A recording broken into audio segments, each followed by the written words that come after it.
مسیح یسوع کے پاک زندہ اور جلالی نام میں آپ کی سلامتی ہو۔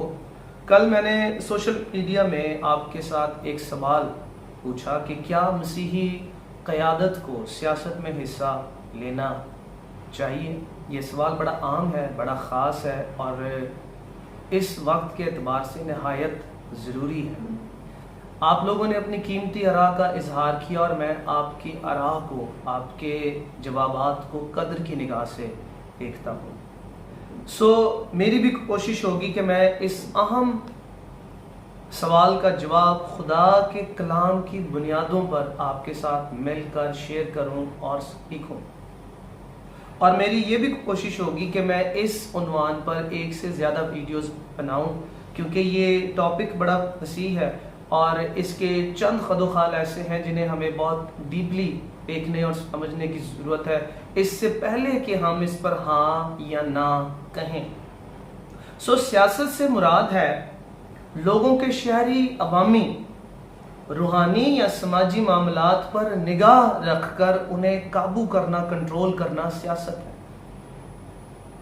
سیاست سے مراد روحانی یا سماجی امور کے انتظام کے طریقے کو سمجھداری سے چلانا، یعنی لوگوں کے روحانی اور سماجی امور، ان کو سمجھداری سے چلانے کے طریقہ کار کو سیاست کہا جاتا ہے۔ اور اسی سیاست کے تحت، یعنی اسی انتظام کے تحت، انہی طریقہ کار کے تحت ہم اپنے گھر کو بھی چلا رہے ہوتے ہیں، ہم برادری کو بھی چلا رہے ہوتے ہیں، انہی طریقہ کار اور انتظامات کے تحت ہم چرچ کو بھی لیڈ کر رہے ہوتے ہیں، انہی طریقہ کاروں کے مطابق ہم رشتہ داروں کے ساتھ بھی ڈیل کر رہے ہوتے ہیں کہ ہمیں رشتہ داروں کے ساتھ کس طرح ملنا ہوتا ہے، یعنی ان تمام امور کے طریقہ کاروں کو سمجھداری سے چلانے کے عمل کو سیاست کہا جاتا ہے۔ اور اس سے پیشتر کہ ہم سیاسی امور پر بات کریں، یعنی ہم اس بات پر سیکھیں کہ کیا مسیحی قائدین کو سیاست میں حصہ لینا چاہیے یا نہیں لینا چاہیے، آئیے ہم خدا کے کلام میں سے رہنمائی لیں کہ خدا کا کلام اس کے بارے میں کیا فرماتا ہے۔ میرے ساتھ دیکھیے عبرانی کا خط اس کا 5واں باب اس کی 4 آیت، جس میں لکھا ہے، اور کوئی شخص اپنے آپ یہ عزت اختیار نہیں کرتا جب تک کہ ہارون کی طرح خدا کی طرف سے بلایا نہ جائے۔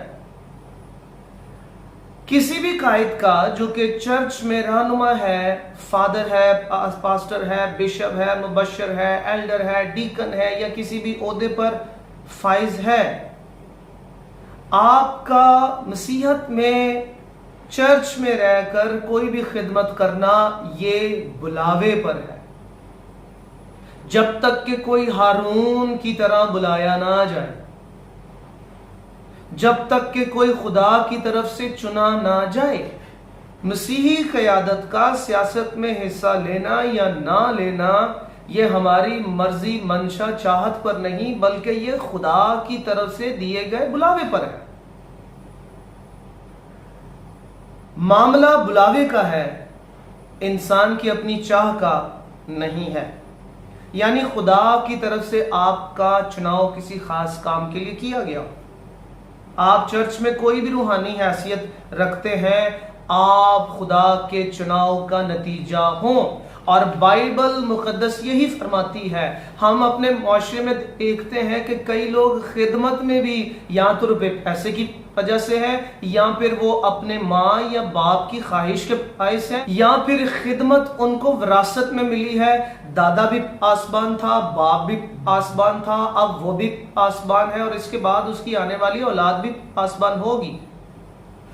بلاوا جو ہے وہ وراثت کی بات نہیں ہے، وہ خدا کی طرف سے چناؤ ہے۔ ہاں، اگر خدا کی مرضی ہے کہ آپ کے گھرانے سے بلاوے کی برکت نہ چھوٹے تو یہ ایک مبارک حالی ہے۔ مسیحی لیڈرشپ کا سیاست میں آنا، اس کو بلاوے کے تناظر میں سمجھا جائے تو یہ زیادہ بہتر اور ضروری اور مؤثر ہوگا۔ بائبل مقدس میں ہمیں کئی شخصیات ایسی نظر آتی ہیں جن کے بلاوے میں، جن کی کالنگ میں، جن کے چناؤ میں خدا کی طرف سے یہ پیکج، یہ بات رکھی گئی تھی کہ وہ اپنی قوم کو مذہبی اعتبار یعنی روحانی چیزوں کے ساتھ ساتھ سیاسی یا معاشرتی اعتبار سے بھی لیڈ کرے. اور ان میں سر فہرست خدا کا بندہ، خدا کا خادم موسیٰ ہے، جو کہ پہلا پاسبان، جو کہ باقاعدہ پہلا سیاست دان یعنی اپنے لوگوں کا انتظام چلانے والا، اور جو کہ پہلا جج بھی تھا. خروج کی کتاب اس کے 18ویں باب کی 13ویں آیت میں ہمیں خدا کا بندہ موسیٰ اپنے لوگوں کا انصاف کرتا، ان کے کیس سنتا ہوا، ان کے مسائل حل کرتا ہوا نظر آتا ہے. اور اس کے سسر نے جب یہ دیکھا تو اس نے اس کو مشورہ دیا کہ اگر وہ اتنے زیادہ لوگوں کے مسائل اکیلا سنے گا اور ان کے روحانی اور معاشرتی مسائل کو اکیلا حل کرے گا تو اس میں 2 کمیاں رہ جائیں گی. ایک تو لوگوں کو بہت زیادہ انتظار کرنا پڑے گا، ان کے کیس پینڈنگ میں رہیں گے، اور دوسرا یہ خود تھک جائے گا. ایک اکیلے آدمی کے لیے یہ مشکل ہے. سو اس نے اپنے سسر کی بات مانی اور ایسے لوگوں کو چن لیا جو کہ رشوت کو گناہ سمجھتے ہوں، جو طرفداری کے گناہ سے آ رہی ہوں، اور جن کے اندر خدا کا خوف ہو. لہٰذا اس نے اپنے میں سے ایسے لوگوں کو چنا جو کہ لوگوں کے عام معاشرتی معاملات کو، چھوٹے کیسز کو وہ حل کرتے تھے، اور اگر کوئی کیس بڑا ہوتا تھا تو وہ موسیٰ کے پاس لے کر آیا جاتا تھا. سو موسیٰ ایسے حالات میں تھا جہاں خدا نے اس کے بلاوے میں اس چیز کو بھی شامل کیا کہ وہ روحانی معاملات کے ساتھ اپنے لوگوں کی سوشل معاشرتی معاملات کو بھی لیڈ کرے، اس انتظام کو بھی وہ چلائے، اور یہ اس کے بلاوے میں تھا. دوسری طرف قضات کی کتاب میں ہمیں خدا کی نبیہ، خدا کی خادمہ دبورہ کا ذکر ملتا ہے. قضات کی کتاب اس کے 4 باب کی 4 آیت میں لکھا ہے وہ قوم بنی اسرائیل کا انصاف کیا کرتی تھی. اور یہاں پر انگلش زبان میں لفظ ججنگ استعمال کیا گیا ہے، اور عبرانی زبان میں شاوفت لفظ استعمال کیا گیا ہے، جس کا مطلب ہے وینیڈکٹ، یعنی کسی کو صحیح ثابت کرنا، اور پنش یا کسی کو سزا دینا. by extension to govern، نظام حکومت کو، حکومت کے نظام کو چلانے کے لیے اگر کوئی قصوروار ہے تو اس کو سزا دی جائے، اگر کوئی بے قصور ہے تو اس کو صحیح ثابت کیا جائے تاکہ حکومتی نظام چلتا رہے. اور یہ کام دبورہ اس وقت کرتی تھی جب اس کے پاس ایک اسپرچل آفس بھی تھا، یعنی وہ نبیہ بھی تھی. وہ نبیہ ہونے کے ساتھ ساتھ لوگوں کو پولیٹیکلی گورن کرنے کے حوالے سے، انتظام کو چلانے کے حوالے سے لوگوں کی عدالت بھی کرتی تھی، یعنی وہ جج بھی تھی. اور اس نے اس کام کو بڑی دیانتداری سے اپنے بلاوے کو، اپنی برگزیدگی کو، جس کام کے لیے وہ چنی گئی تھی. یاد رکھیے ہم بات یہ کر رہے ہیں کہ کسی مسیحی قائد کا سیاست میں آنا یا نہ آنا یہ بلاوے پر ہے، نہ یہ اس کی اپنی خواہش پر ہو، نہ لوگوں کی خواہش پر ہو، بلکہ یہ صریحاً خدا کی طرف سے اس کے بلاوے کا حصہ ہو. پھر ہمیں یوسف کی زندگی نظر آتی ہے. یوسف کے باپ یعقوب کے مرنے کے بعد اس کے بھائی اس کے پاس ایک زبانی جھوٹی وصیت لے کر آئے. ان کو ڈر تھا کہ باپ کے مرنے کے بعد ان کا بھائی ان سے حساب کتاب لے گا جو برائی انہوں نے اس کے ساتھ کی تھی. اور انہوں نے اپنے بھائی یوسف کو کہا کہ ہمارا باپ مرنے سے پہلے یہ وصیت کر کے گیا ہے کہ ہمارے ساتھ تو کوئی برائی نہ کرے. جب اس نے یہ ساری باتیں ان کے منہ سے سنی تو لکھا ہے یوسف رو پڑا، اور اس نے انہیں کہا کہ تم اس طرح کیوں سوچتے ہو. یوسف اپنے بلاوے سے واقف تھا، اور اس نے اپنے بلاوے کو اپنے بھائیوں کے سامنے ایکسپریس کیا. اس نے کہا کہ خدا نے جانوں کو بچانے کے لیے مجھے تم سے پہلے مصر میں بھیجا ہے. مصر میں میرا دوسرے درجے کا حاکم اور وزیر اعظم بننا that was the plan of God. یہ خدا کے پلان کا، منصوبے کا حصہ تھا، اور جس بلاوے کے تحت خدا نے مجھے میرے گھرانے میں سے چن لیا ہے، مخصوص کر لیا تھا، یہ میرے بلاوے کا حصہ تھا کہ میں مصر میں جانوں کو بچانے کے لیے سیاسی اعتبار سے بھی سرفراز کیا جاؤں. اور چوتھی مثال ہمارے پاس